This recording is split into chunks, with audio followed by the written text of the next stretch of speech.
Evening Fan Duel. How's everything going? Hope everybody's doing well. Welcome to episode 8 as we recap week 2 and preview week 3. Fan Duel slate. Hope everybody's doing okay. As for last week, I didn't do too much. Obviously, in my 10 to 20 liners, I did not have a stack at all. I had Tyreek Hill, but I did not have the Miami stack. Didn't stack Lamar with the right people or whatever the case was. And yeah, if you didn't have that with a combination of a few other pieces, then yeah, you either barely cast or you pretty much did it. As for that, for the Slate 2 review, look here, man. Big performance by Tua. And the ability, first off, I think I could just review Slate 2 by saying this. If you stack Tua, Tyreek, and Jalen Waddle, those three guys by themselves scored more than 100 FanDuel points. It was just a case of whatever whatever else your lineup did.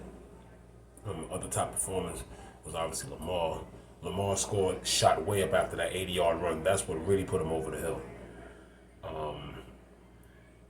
There was a few more, obviously, big performances by other people. Nick Chubb, 3 touchdowns. If you were able to have him, I know you had a good day.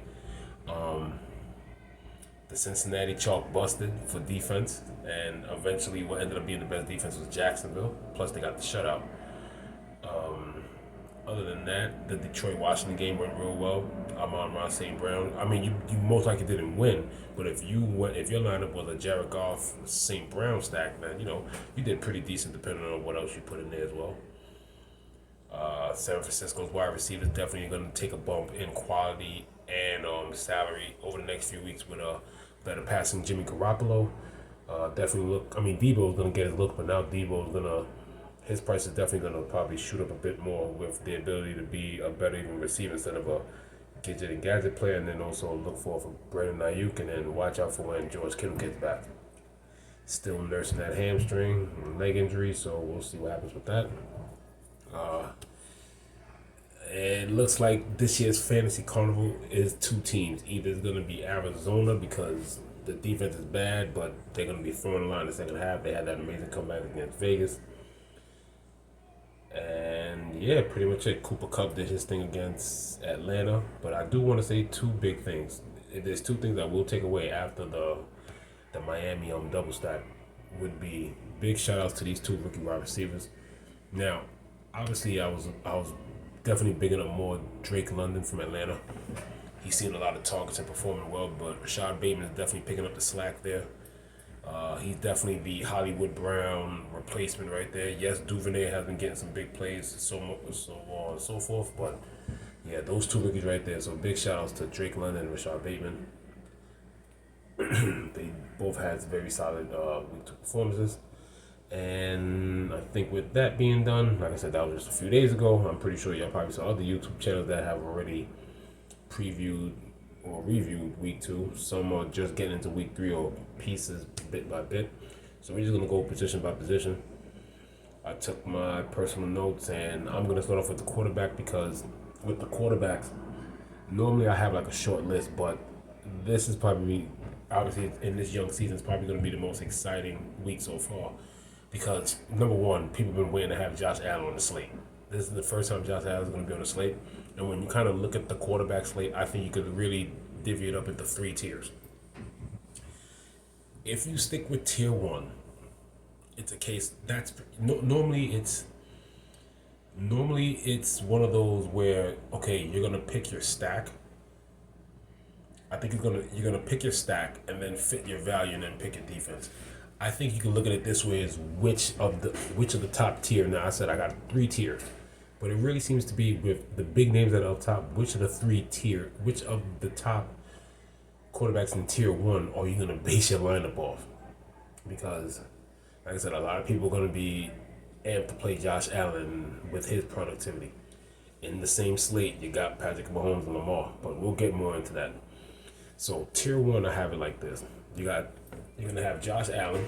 He's at 9K even at Miami. Division battle, things could happen. Like I said, you've heard me say before, I do believe Miami's defense got better. Just like I told people, Houston has a solid team that's growing as well. Miami, I think, could put up some resistance. I don't think Josh Allen runs over them like that, but I still think he still has a solid fantasy day. But he has to have a big day to be a 9K quarterback. Right under him is Patrick Mahomes at 87. At Indy, a struggling Indy team. I actually think that Mahomes is probably one. It's easy right there. Unless Josh Allen goes off crazy with the running and he just sticks with the passing, I think passing alone against a struggling Indiana team on them, even though it's on the road, I think Mahomes could. It looks like here Mahomes could outplay Allen, but Allen will have to do a lot on the ground to do so because I can easily see Mahomes with this struggling defense throwing for 5. Allen could have like a dominant game, throw for 3, run for 1, and they sit him late in the game. But Mahomes, he'll go a little deeper even into a blowout, and he could easily throw 5 as quick as they get up, as quick in the pace that they play, get up and down the field. You got Lamar Jackson against New England. You're gonna have Belichick as always, do his best to scheme how to contain Lamar, maybe set a spy. If Lamar's in the running mood, because like I said, yes, he's capable of taking a slate by himself, but it's not all the time that he does all this aggressive running. If you compare the first 2 games, week 1, Lamar pretty much, the offense was struggling pretty much, and when it came to running, six rushing attempts for 17 yards. Yes, 9 for 119, but remember, one of them was that 80-yard run. So without the 80-yard run, Lamar hasn't really been, the official. You know how he goes for 11 for 66 and maybe get the touchdown. But, when you have a running quarterback, you're looking for that added leverage. Like if he scrambles 7 to 11 times and gets, he doesn't have to get 100 all the time, even though he's capable. Lamar can get you to 66 to 89 or whatever. But like I said, we'll see what Belichick has in store for Mr. Jackson in their week 3 matchup as the Ravens go to New England. Big question mark here, but I'm still going to keep him tier 1 until he's ruled out. Battling rib injury. You got Justin Herbert home against Jacksonville. Jacksonville's another defense that I said that's going to be improving this year. Leading into that, I don't mean to skip subjects, but I'm going to tell you this right now. I can't really tell who's going to be the ultimate pick for defense, but I'm letting you know right now. If Justin Herbert gets ruled out, Jacksonville's easy chalk. Even if they bust, they could give up 30 points and they still make their value because they're, I think, the 3rd cheapest defense on Fan Duel at 3,200. So if it comes out that Justin Herbert is going to sit, and then also on top of that, Keenan Allen's still hurt, then yeah, I think everybody in their mom will pick Jacksonville because you don't need a defense for 3,200. The fact that you plugged in a $3,200 defense, you're getting most of your production from the rest of the people that you're available to afford, on top of the other maybe 1 or 2 pieces of value that you put in there. So on top of a $3,200, $3,200 defense, if you get a couple people in the 5, doesn't have to mean the low 5, just in the 5s in general, then yeah, you're definitely setting yourself up for some success, even if defense is chalk. Like I said, who cares if defense is chalk anyway? But and then the bottom of tier 1 has to be Jalen Hurts. Jalen Hurts he's given the upside of what Lamar did maybe a couple of years ago, aggressively running, great matchup with Washington, and he's throwing the ball efficiently. Washington is one of the defenses that I told you earlier in my videos to attack because that secondary is not good. I told you that. And once again, we're in week 3. Chase Young is still not there. Chase Young is that good of a player to improve that front 7. They are not that team yet.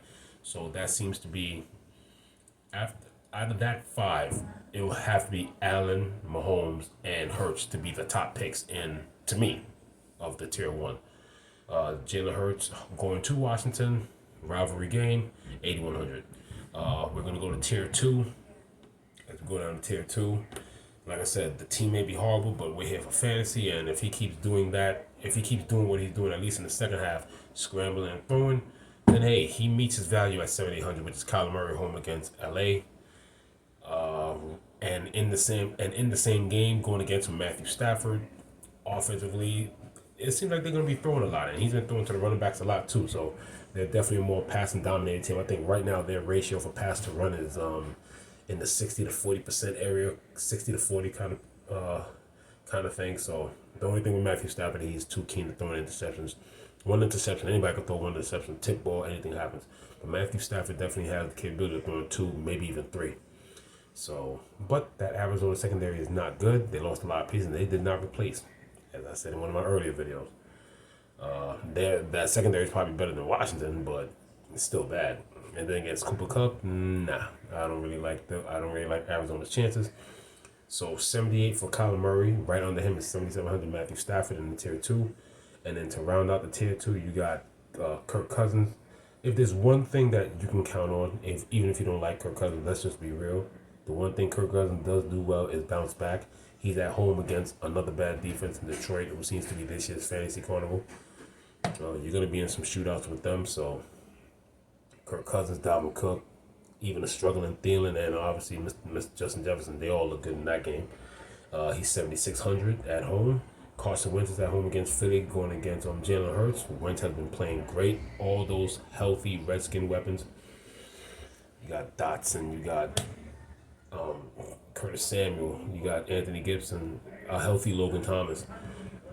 They've been throwing the ball. I mean, literally, if they're not running it with Antonio Gibson and they probably give a few runs to McKissick, that ball is going in the air. They're more like a 65-35 passing to run ratio, with all the run ratio going to really one guy.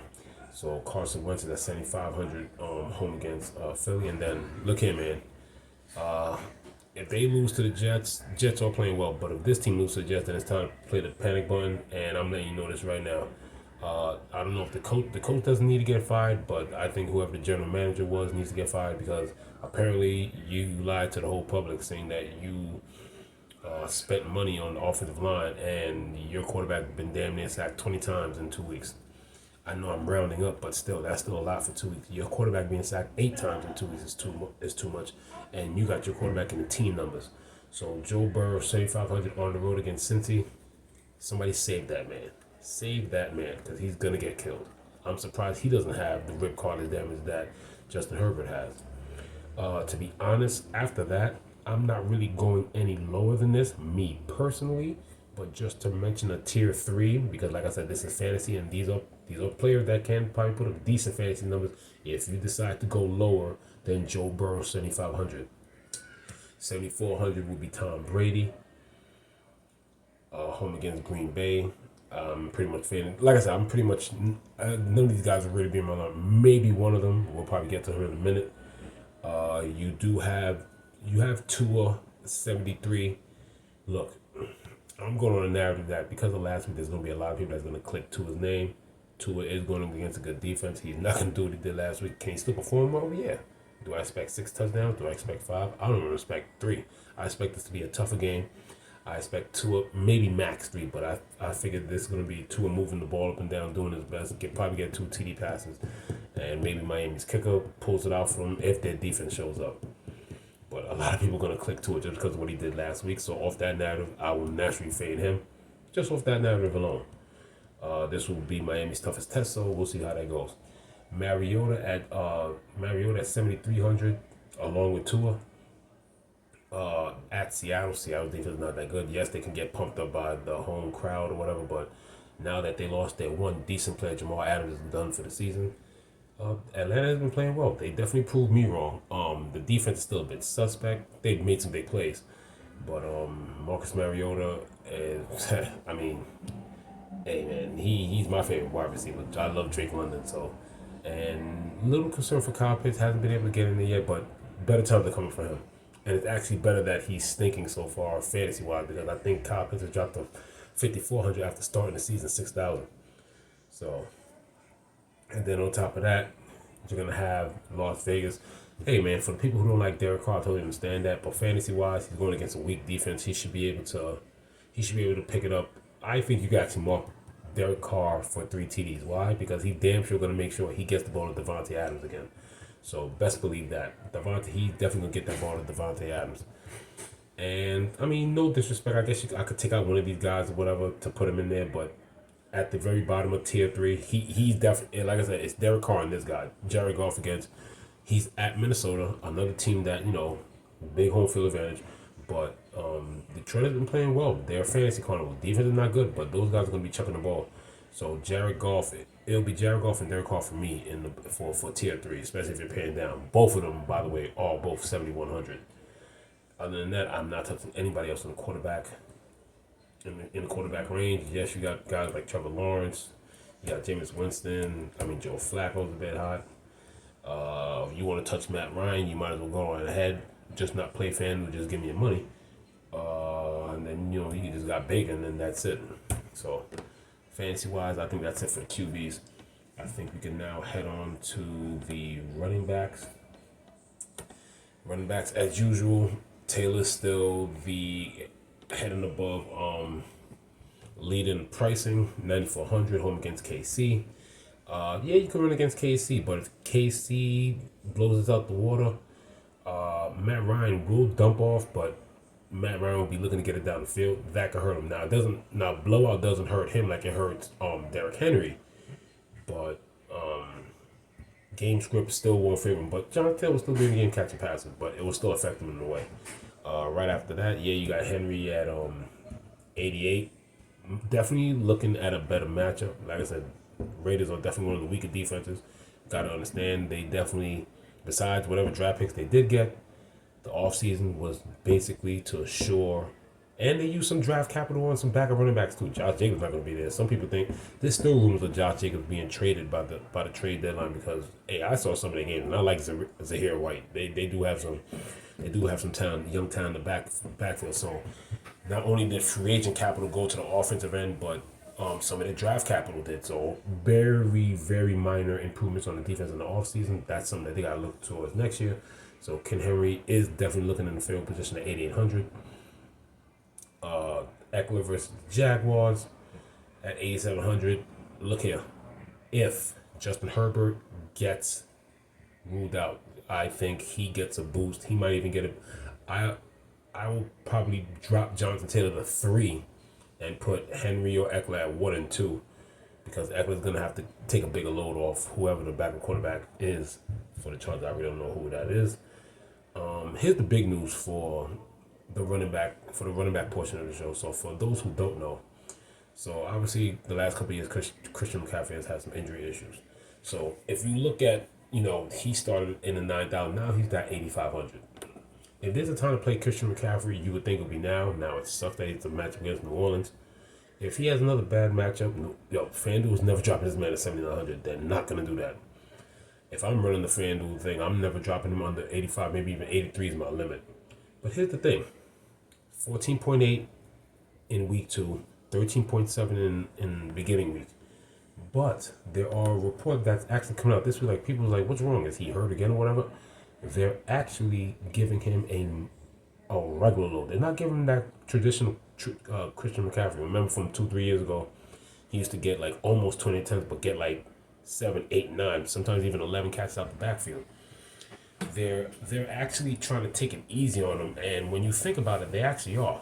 Target Baker Mayfield. I mean, some people are pretty much saying like, "Hey, Baker doesn't look his way," because Baker has a better arm than Sam Darnold, what they've had in the past 2 years, or whatever the case is, and he's only had 5 targets. Christian McCaffrey on the regular gets 8 to 9 to 10, 8 to 10 targets per game. That's what his workload is. But if you look at what they've done, 10 rush attempts and 15 rushing attempts. Now, yeah, he semi-saved his fantasy day with 102 yards, and then the week before barely did anything. He saved it with a TD. But the rumors are that they're trying to, in a way, ease him back in because we know the workload, like it's a workhorse load, running and passing. Some guys are the workhorse just running. Some are getting extensive targets or whatever. But Christian McCaffrey is the offense, and the reports are pretty much that they're really just taking it easy on him. They're not ready to give him the full workload yet. So, if it's possible, could this be a week? Could this be one more week? Not only with that report that they're not ready to give him the full workload, because with these numbers, it's almost like what we know of Christian McCaffrey. They give him like 70% of the workload, 15 rush attempts, 4 receptions. So that's technically 19 touches week 2, and he had 14 touches week 1.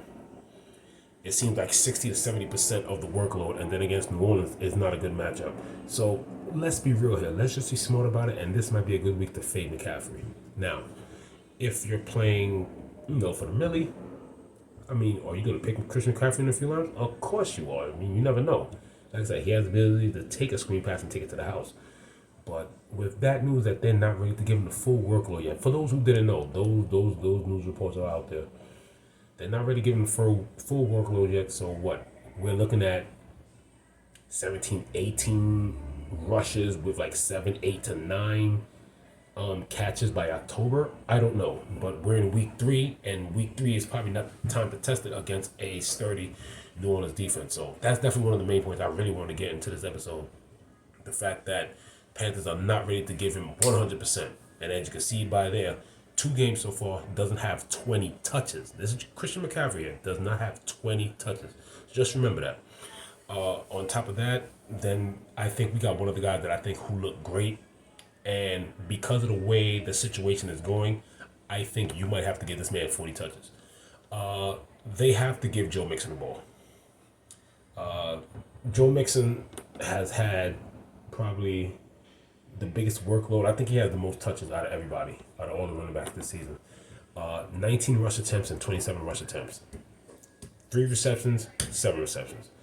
I think you need to give him more to help ease the workload off and ease the hitting, because whatever they did to the offensive line, I think me and some other guys from my job or whatever, and maybe some basketball coach friends or whatever, or guys that I ref with basketball, could even chip block better than the Cincinnati offensive line actually tries to block for him. Just off that narrative, people, that's the reason why I like Joe Mixon a lot.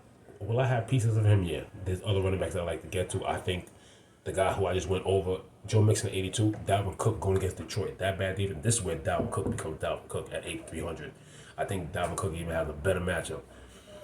But Joe Mixon, forget fantasy, just for the fact of just take the pressure off. Because we know when they pass where the ball is going. It's kind of like Minnesota's offense. When the ball's in the air, you know where it's going. Jefferson, Thielen, with a sprinkle of Irv Smith and Osborne, and with the screen pass to Cook. In Cincinnati, even if he drops back for only 30 passes, Jamar Chase, T. Higgins are going to get their numbers with Boyd Sprinkle in the middle, whatever the case is, with a dash of Samaje Perine. But Joe Mixon, forget it. I'm not saying that I'm going to be a heavyweight on him. Like I said, I like Dalvin Cook's matchup a lot better. But Joe Mixon, just for the sake of Joe Burrow's health, has to get 40 touches. Sounds like a lot, but week 1, 27 rush attempts, 7 receptions.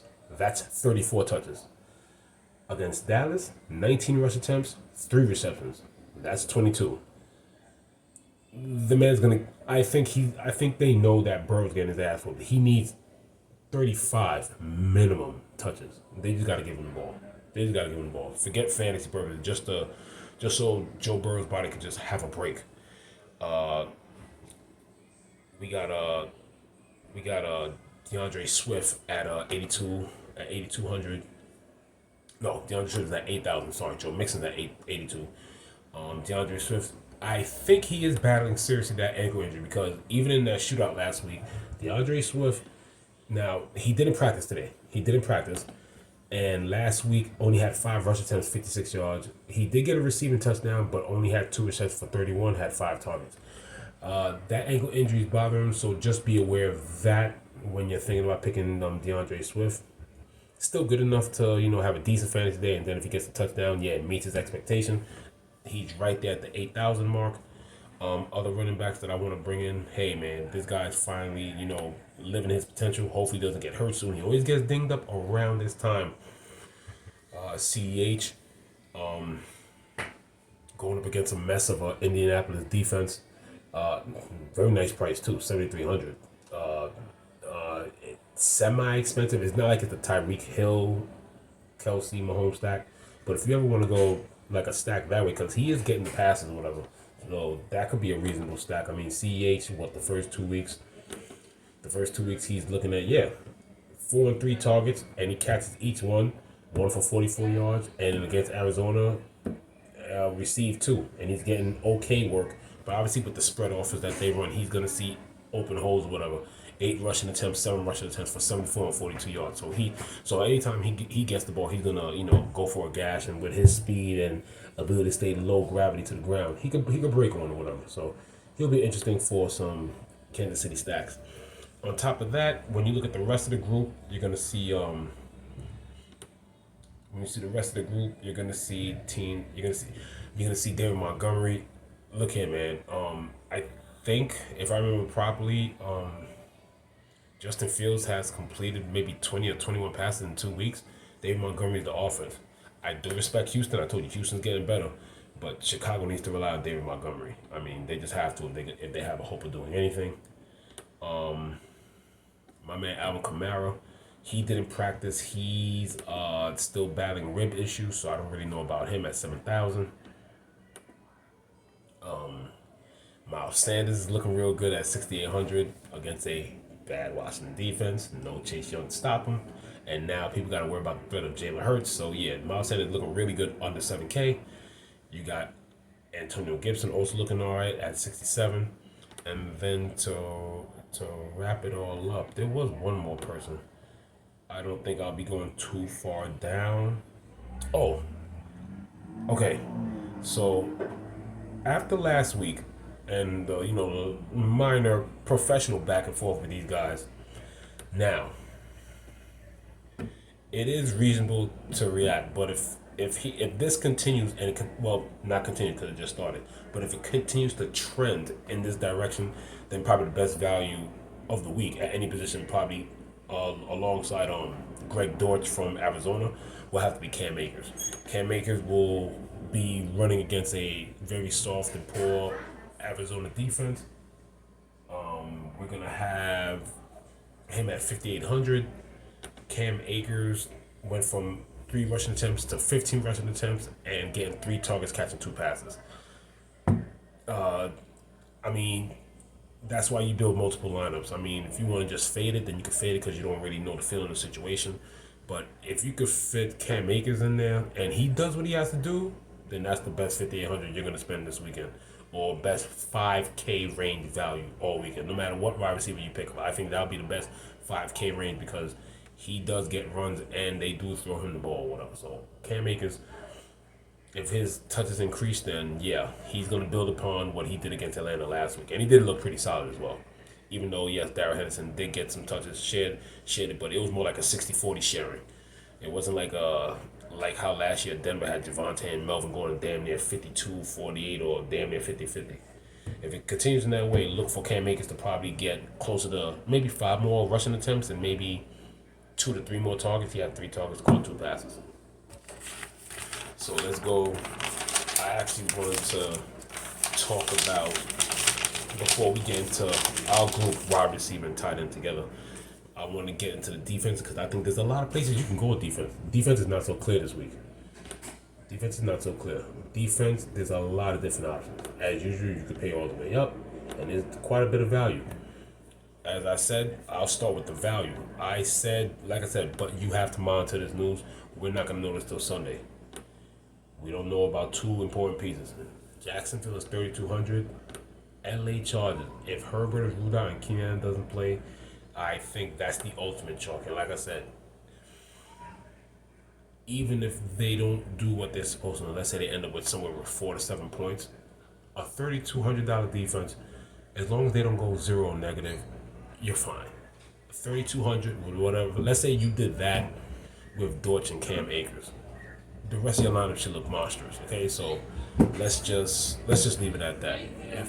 If they don't get if Herbert gets ruled out along with Keenan Allen, then yeah, you got no choice but to go that low. I'm not going lower than that though. I'm not going for the Lions, hell no, and I'm not going for Arizona, who's 31, and Arizona's the bare minimum at 3,000.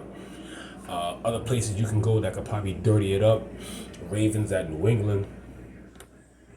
Like I said, Ravens are still battling some injuries in the secondary. As you can see, Miami did exploit that. Chicago and Houston, Chicago, you can go both ways at that. But even though, like I said, Houston will chuck the ball in the air and, kind of, attack a susceptible Chicago backfield. Chicago's 4.9K, Houston's 3.8. That shouldn't be too much of a shootout. That should be pretty much an ugly game, like I said. Justin Fields has 20 or 21 completions, no more than 22. Cole Kmet still hasn't caught the ball. Darnell Mooney is getting damn near dropped in season-long fantasy league. Like, it's pretty much non-productive right there. Houston has the ability, and hey, you want to play a little narrative in Houston? Fine, go ahead. Lovie Smith going back to Chicago. Narrative. Other than that, Tampa Bay gets the Packers. Packers are very, obviously, they're susceptible at wide receiver, so you can't run against Tampa Bay, so the Packers have to get really creative in how they're going to use Dillon and Aaron Jones. Obviously, Bills versus Miami, until they prove you something different. Bills not only shut down and keep low scores, but they get turnovers, so you got to pick that there. New Orleans they've been having a solid these last 2 years that travels well on the road. A struggling Carolina team, and they're still not ready to release the shackles on McCaffrey. I gave you my reasons earlier there why North Carolina. Why New Orleans should be fine going to Carolina. They're 4,300. Bills are 46. Sorry if I skipped the pricing. Tampa Bay's at 47. And hey man, they're not the best and strongest defense in the world, but KC can sack the quarterback and create turnovers with a struggling Indy team. KC is definitely one of my favorite players at 4,100.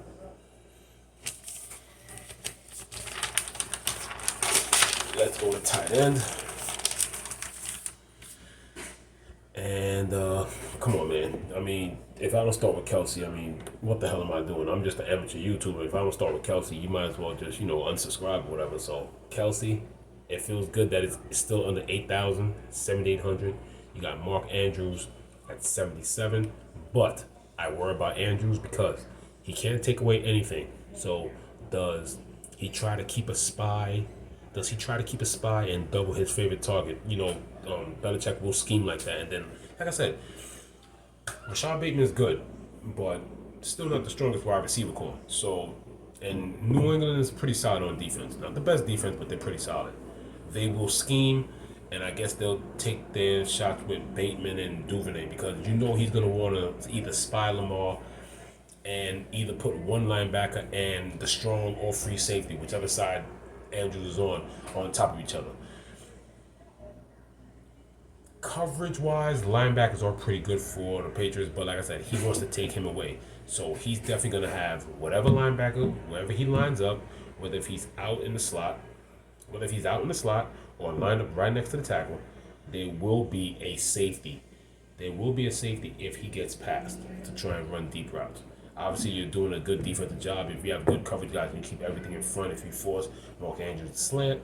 But like I said, a lot of defense scheming right there. That's why he's not really one of my top plays. You never know what's going to happen. But like I said, you can still pick him. Mark Andrews, 77. Both Kelsey and Andrews under 77, they're definitely viable players. Personally, not one of my favorite plays. Like I said, Belichick, he may not win the game, but for fantasy, Belichick will take out Andrews. He takes out the favorite target. That's what he's famous for. After that, I think against Tennessee, Waller's a nice play. If you just seen the game just the other day, Dawson Knox had a solid game getting behind the coverage. And if Tennessee had an issue with Dawson Knox, who's a pretty good tight end, Waller's one of the elite tight ends. So that's why I kind of like Waller as well. Actually like Waller way better than Andrews, than is Kelsey. I think Waller is a big mismatch. Just because of his size and athletic ability, I think he knows how to run and sit inside that zone and catch the athletic pass, even if he does get behind the linebackers and get deep, 10, 15 yards deep into the safeties and the strong safety and free safety zone. What I saw in that Bills game definitely explained. They definitely have problems covering the tight end. Like I said, if you had problems with Dawson Knox, who had a decent game, then yeah, Waller should tear them up. And Las Vegas, it's one of those narratives where Vegas is going to be hungry for a win. So look for him. Look for Waller at 6,400. Great price. Look for Waller, and that's a good price, and that's definitely a good stack. I mean, that would definitely be a good tournament stack. Look for Waller. Look for Carr, and definitely Devontae Adams to bounce back in this game here. No Keenan Allen. Let's say Herbert plays. I have no problem going a little cheap at 5,800. Gerald Everett has made a presence and a solid contribution to this team.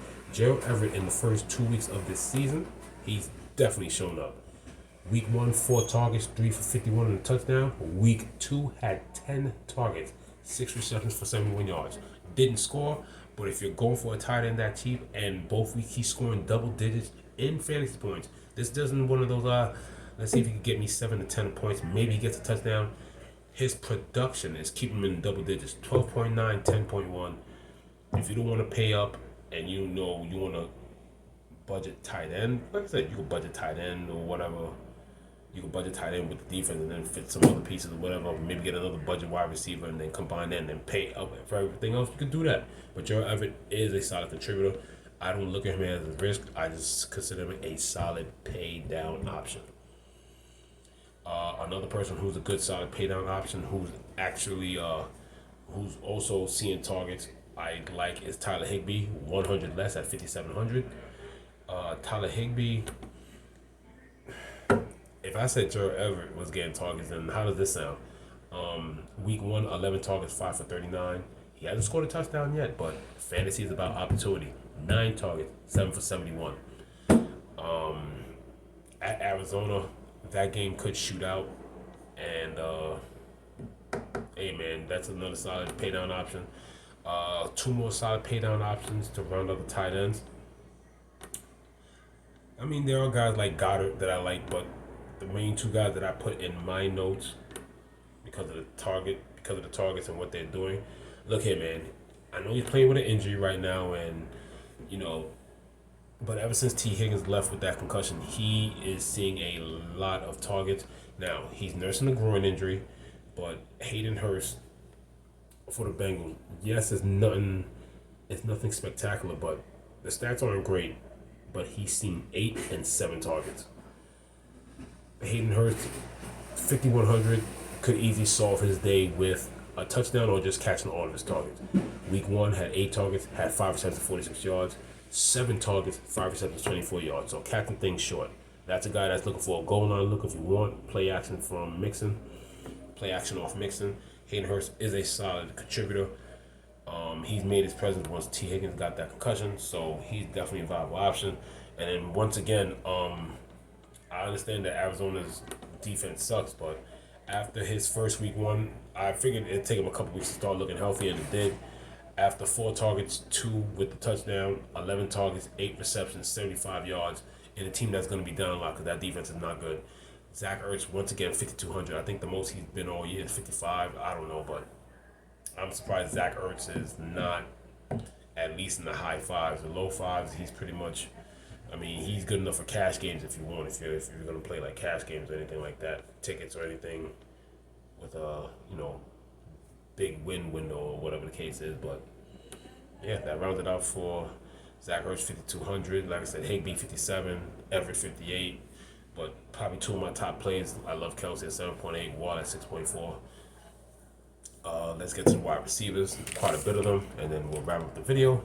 Making good timing, 37 minutes, probably another 45-minute video.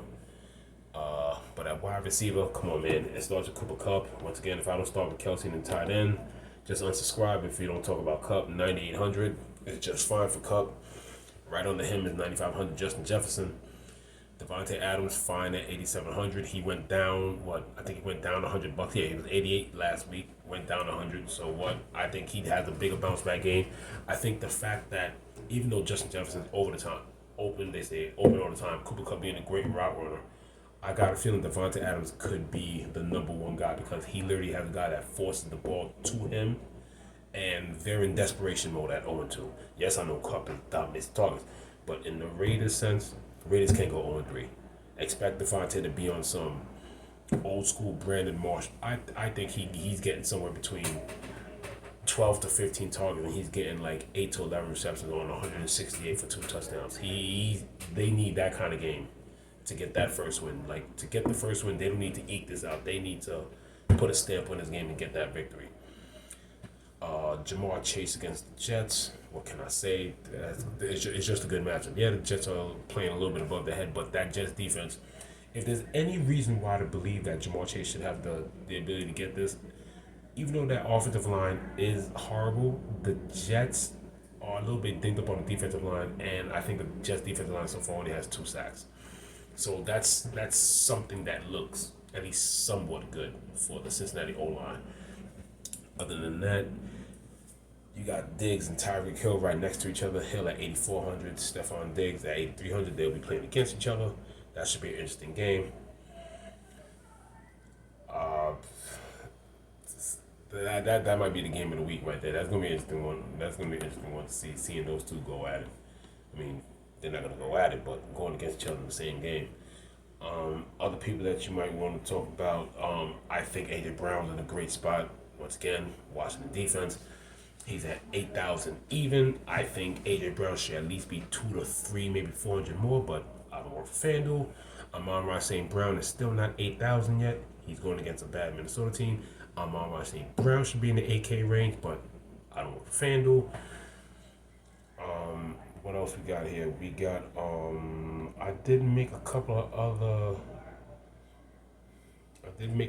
other notes here. Now, I made these notes last night, and I'm obviously doing it tonight. So, before the reports that obviously this guy didn't practice. There's also reports that my man that I've been telling y'all about since the preseason, Rondale Moore, is still a few weeks away from that injury. So once again, I'm still surprised he's not close to this. He's still, to me, a high 5 player, but to be at 5,100, Greg Dortch is damn near free square. Other than that, other people who are looking pretty sharp, you have what was it that I have here? Who might have bigger upside because he just does so much more on the thing. I think he's a great leverage player. He's not as cheap, but if you want somebody like with a low price in your wide receiver core, you want to probably look at Curtis Samuel at 6,300, and that's another one that's going to shoot out. There's a couple of these games that's playing to shoot out really well, and probably go over what the predicted total is now. But Curtis Samuel at 6,300, averaging damn near 18 FanDuel points so far. Like I said, Swiss Army knife for that team. And Wentz is playing real well for them, so look out for Curtis Samuel. And to round out my last picks,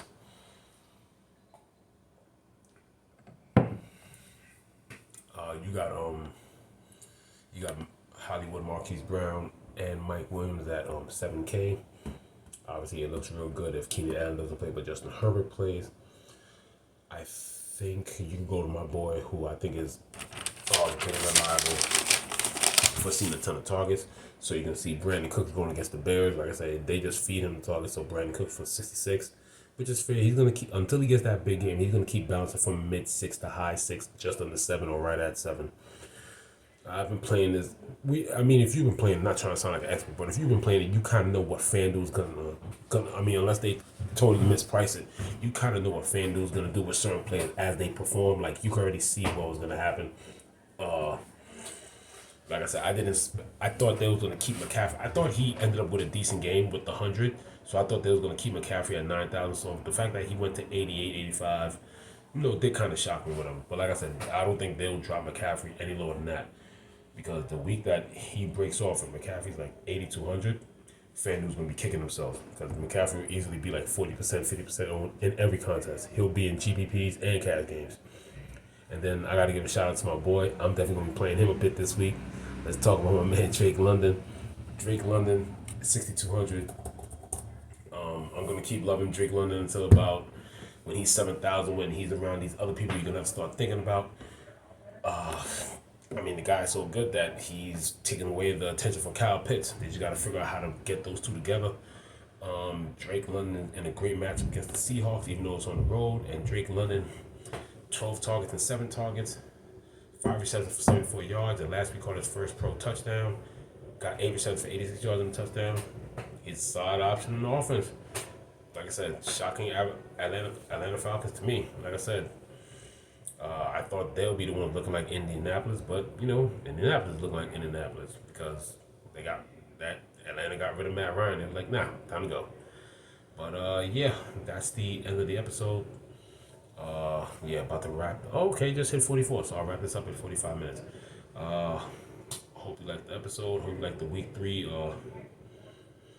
preview of people that defensive players that caught my eye in the pricing. Maybe updated news and like a final preview of week 3, maybe out Friday night.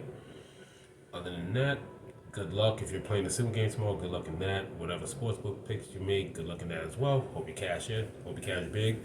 And other than that, I will see you guys Friday, and Other than that, a busy 7:30. I'll be seeing you in the Fan Duel contest Sunday, and Sunday is a big day for me. I'll be playing the main slate, and because big Bronx fan that I am, I will be all over that single game showdown as well. So I'll be doing a lot Sunday. It'll be a busy day, so I'll definitely be previewing again.